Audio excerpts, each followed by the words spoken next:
Vous écoutez un podcast de EJR Radio, la radio pour tous.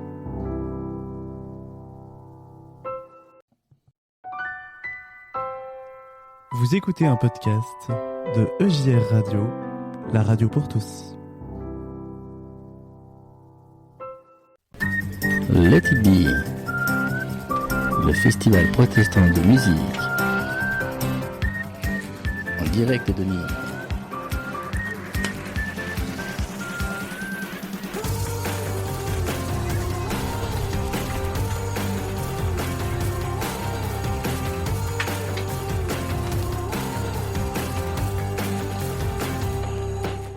Et oui, on est en direct de Nîmes pour le festival Let It Be. Alors on a une grande tablée là. Et oui, le plateau est presque trop petit. On n'a pas assez de micros, mais on va le faire avec. Alors Marc, tiens, je te laisse présenter nos invités. Eh bien, on est avec le groupe Coram Deo qui va faire sa première scène. Alors ils ont joué un peu à Lyon, mais là c'est vraiment la scène du festival, et c'est un premier festival. Et donc on a autour de la table 4 membres du groupe. Alors j'oserais presque dire qu'à ma droite j'ai les pasteurs, à ma gauche le reste de l'équipe non pastorale, mais qui ont quand même un ministère aussi, je crois qu'on peut le dire, avec ce ministère de la musique, un très beau groupe Coram Deo, dont évidemment on vous recommande le CD récemment sorti au mois de mai. Alors on a donc à ma droite les deux pasteurs Pierre Blanza et Sylvain, dont je cherche le nom. Voilà, Sylvain Guiton, ce qui nous permet de voir que son micro est pas ouvert. Guiton. Voilà. Et à ma gauche, j'ai pas les prénoms avant qu'on ait démarré, donc c'est très bien. Raphaël. Et Stéphane. Voilà. Alors, groupe qu'on a déjà découvert sur EJR Radio, puisque vous avez été dans une de nos nouveautés de cet été. On nous a fait découvrir à EJR Radio tous les mois des nouveautés, et Coram Deo m'a été dans des nouveautés, avec un grand plaisir. Alors, moi j'avais une première question, je suis très curieux, très basique. Ça veut dire quoi Coram Deo ? C'est une bonne question, et puis c'est une question un peu difficile parce que c'est pas du français, c'est du latin. Ça veut dire devant Dieu, et donc ça accompagne le titre de l'album qui dit nos vies devant Dieu. Voilà. Et en fait c'est aussi l'origine de ce projet, c'était de faire connaître des textes de personnes qui ont essayé de vivre toute leur vie devant Dieu et qui ont tellement essayé de vivre devant Dieu que leur parole est devenue une parole qui parle de Dieu aussi. Alors c'était pour faire connaître ces merveilleux textes issus d'une grande diversité du christianisme et les mettre en musique. Tu veux rajouter quelque chose ? Alors je vais poser une deuxième question. Pourquoi ce groupe ? Comment vous êtes rencontrés ? Pourquoi vous avez décidé ensemble de faire de la musique ? On viendra plus tard sur ce que vous faites de vos chansons, parce que je les trouve très particulières, très, très riches. Mais pourquoi ? Comment vous êtes rencontrés ? Comment on est arrivé à créer ce groupe ? Comment est né ce groupe ? Alors, je suis peut-être le moins bien placé pour faire l'historique, mais c'est vrai que Pierre et Sylvain ont commencé à composer. Raph et moi, donc Raph à la batterie, moi je suis à la basse. On joue régulièrement avec Sylvain le dimanche matin dans notre église. Moi personnellement, je suis un grand fan de Sylvain à la guitare. On partage les mêmes univers musicaux. On a grandi avec Led Zepp, avec Pink Floyd, donc on se retrouve souvent sur les mêmes playlists. Quand Sylvain nous a proposé de les rejoindre parce qu'ils avaient composé, je pense, une bonne partie de l'album déjà, moi c'était une évidence de dire oui, surtout qu'avec Raph, on joue régulièrement, je trouve qu'on a un ensemble basse-batterie qui fonctionne bien tous les deux, donc c'était assez naturel. Voilà. Donc la rythmique du groupe à notre gauche et l'harmonie de l'autre côté. Il y a vraiment Il y a un clivage, hein. Non, en fait on s'entend bien. Hein. Non, mais justement, je trouve que Stéphane décrit bien finalement un peu le processus tout simple de partage. Hein. C'est-à-dire qu'on était déjà en fait, c'est la rencontre entre deux paroisses. Il y a la paroisse de l'église évangélique libre de Lyon, quand on fait partie, Stéphane, Raph et moi. Et puis de l'autre côté, voilà, il y a Zon qui vient d'arriver, Zon et Pierre, qui sont dans la paroisse des Pudèves du Grand Temple à Lyon. Comme c'est parti de notre amitié avec Pierre, et puis finalement on a chacun ramené ceux qui dans notre église, avec qui on avait envie de jouer, quoi. Et Pierre m'a dit, il faut que je te fasse écouter la voix de quelqu'un qui chante régulièrement à l'église, c'était Zon, et alors j'ai tout de suite été conquis. Et puis pareil, dans l'autre sens, avec la rythmique de Stéphane et Raph, quoi. Voilà. Puis c'est parti comme ça. Quelqu'un veut ajouter quelque chose sur l'historique du groupe? Je vois que Pierre hésite à prendre le micro, mais il n'hésite plus, il le prend. Non, mais c'était juste pour saluer Zon qui vient de nous rejoindre. C'était tellement important qu'elle soit, parce que sinon ça faisait juste 4 barbus. Et il y a un 5e membre qui n'est pas barbu, mais qui a une voix superbe. Alors on a vraiment besoin d'elle pour être au complet. On a un groupe de 5, c'est sûr.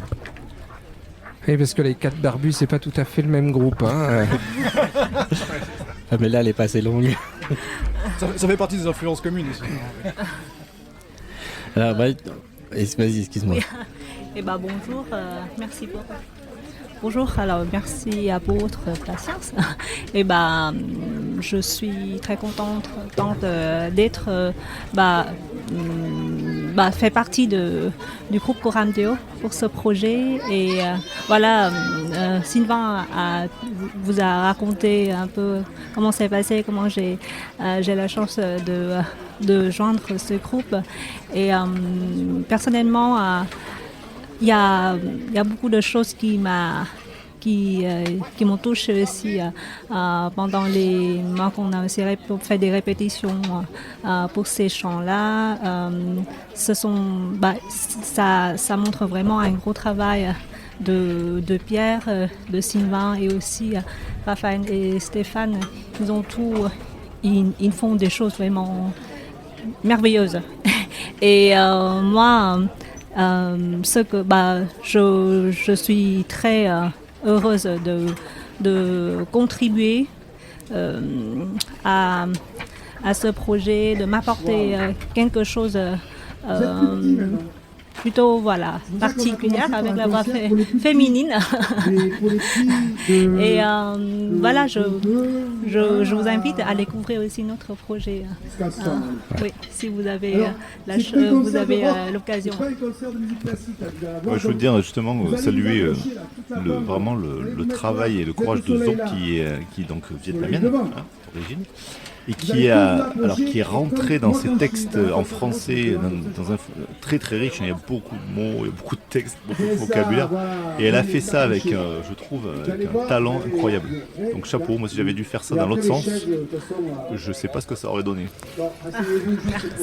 Voilà, parce que ce sont des textes avec une grande profondeur et une grande qualité aussi littéraire. Je trouve que c'est aussi... cette dimension spirituelle de votre album est très fort parce qu'on part sur du texte riche et vous le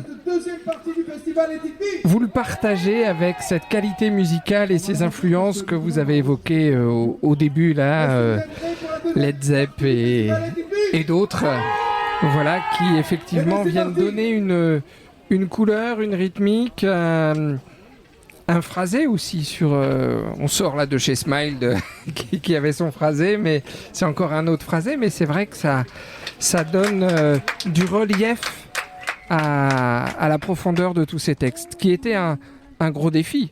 Vous allez bien ? De partir comme ça et d'offrir ce relief. Oui, c'était pas gagné parce que c'est des textes qui ont été écrits d'abord pour être... lus, certains pour être entendus, parce qu'il y a des extraits de discours aussi, mais certainement pas pour être chantés. Et on a essayé de les remanier sans trop les défigurer, c'était un peu tout le défi. Et finalement, à travers quand les lignes mélodiques sont venues, les mots sont venus assez naturellement dessus. Alors on était vraiment très reconnaissants de pouvoir vivre ce passage de l'écriture au chant.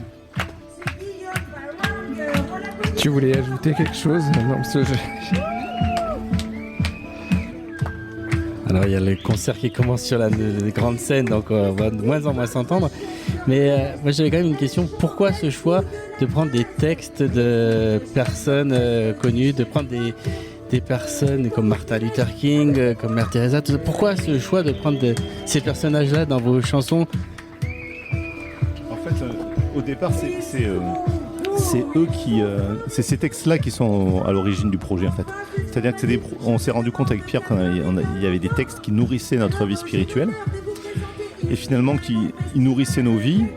Et on a eu envie de les partager, tout simplement, de façon plus large. C'est vrai que la chanson, c'est un média plus simple. Et puis voilà, il y a tout ce que tu as décrit, c'est la rencontre entre deux aspects, deux facettes de notre univers intérieur, c'est-à-dire l'aspect musical avec nos influences à nous. Et puis de l'autre côté, ça envoie à côté de vrai. Et puis de l'autre côté, ces textes qui sont très centrés sur l'intériorité. On s'est dit, bah tiens, c'est un petit challenge. Alors du coup, c'est assez rigolo parce que il y a pas mal de textes, notamment qui sont extraits de la règle des diaconesses de Reuilly, qui sont des sœurs protestantes. Alors ça s'adresse à des sœurs pour la prière, etc. Et nous, il y a des textes qu'on a mis avec la basse, la batterie dessus, avec des bons gros sons derrière. C'est assez... comment dire ça, c'est un mariage un peu contre nature au départ. Et on attendait avec impatience de voir un peu la réaction des sœurs. Et elles ont validé. Voilà, donc on a la joie de trouver notre CD chez les diaconesses. Voilà, c'est deux univers, hein, le silence de la prière et puis le bruit des amplis à lampe. Mais ça marche pas mal, hein, apparemment. Quoi. Voilà. Merci. Alors, vous allez dans très peu de temps passer aussi sur cette scène qui s'anime à l'instant T avec un groupe pour enfants. Mais voilà, vous, cette expérience, comment vous la vivez aussi d'être à ce festival Let It Be, à cette première expérience ensemble, d'avoir quitté Lyon pour vivre cette première scène? Personnellement, c'est une très bonne surprise. Hein. Je ne connaissais pas du tout le festival. Et, on est arrivé ce matin. C'est une très très belle organisation. Il y a une super ambiance. Techniquement, la sono est vraiment géniale. On a pu faire des balances avec un son magnifique. Donc maintenant, on a hâte d'y participer. Mais c'est vraiment un festival qui gagne à être connu. Et déjà, un grand bravo aux organisateurs parce que c'est du gros travail et c'est assez impressionnant. Enfin bon, ce monsieur-là, quand on le rencontre, ça fait souvent... Voilà, et puis la joie et l'impatience de partager ce qu'on a préparé. C'est en fait notre premier concert depuis la sortie de l'album. Alors on a beaucoup travaillé sur cet album. On peut penser d'ailleurs à Nounours, notre ingénieur du son, qui a particulièrement contribué à la qualité de cet album. Et alors là, c'est la première fois qu'on va le donner en live. Alors ça, c'est un peu de stress et un peu aussi d'impatience de pouvoir partager ces chansons, voir comment elles vont être reçues. Et puis on espère qu'on arrivera à faire chanter aussi un peu le public.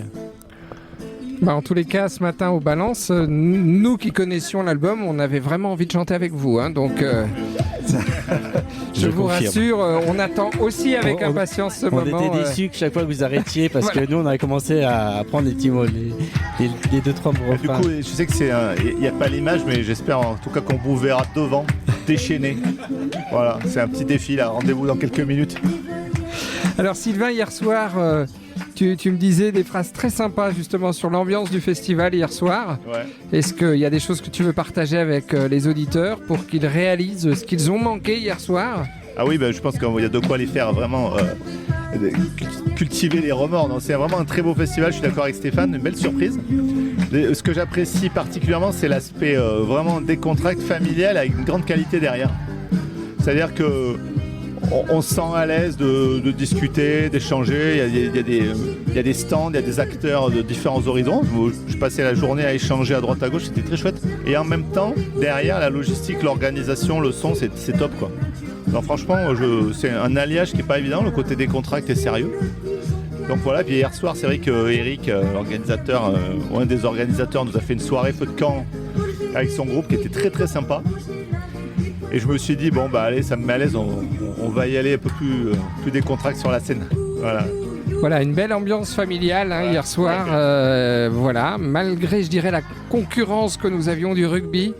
Eh bien, ça s'est pas senti quelque part parce qu'on était là, tous heureux d'être là et d'échanger un beau moment.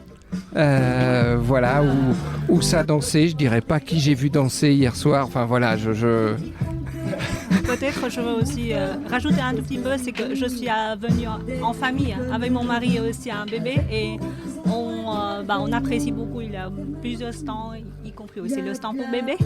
Et ça s'ouvre pour plusieurs tranches d'âge différents, je veux dire. Ouais, c'est ce qu'on apprécie beaucoup. Ouais. Voilà, un festival très familial avec, comme on vient de le partager, des espaces pour tous les âges. Et il y en a pour tout le monde. On l'entend avec la musique. Ouïe, ouïe, ouïe, aïe, aïe, aïe. Mais et puis, cette simplicité. Hein, et je crois qu'effectivement, l'équipe technique, on vit la fraternité même avec l'équipe technique. On pourrait avoir là des professionnels avec une certaine distance. Mais au contraire, ils ont aussi envie à cœur de tous ces échanges. Et on est content de retrouver pour nous, Pascal et moi notamment, certains visages qu'on connaît, des grands kiffs qui étaient aussi membres des équipes techniques. Donc c'est vrai qu'il y a une belle expérience derrière avec le syndicat des mouettes de Sébastien Boutry. Et tout à fait. Et du coup, merci d'être venu autour de ce plateau. Merci beaucoup. On vous souhaite un bon concert. Et on a hâte, on sera là, on dansera. Éclatez-vous. Éclatez-vous, allez-y, amusez-vous et puis... On vous attend. À bientôt. Merci.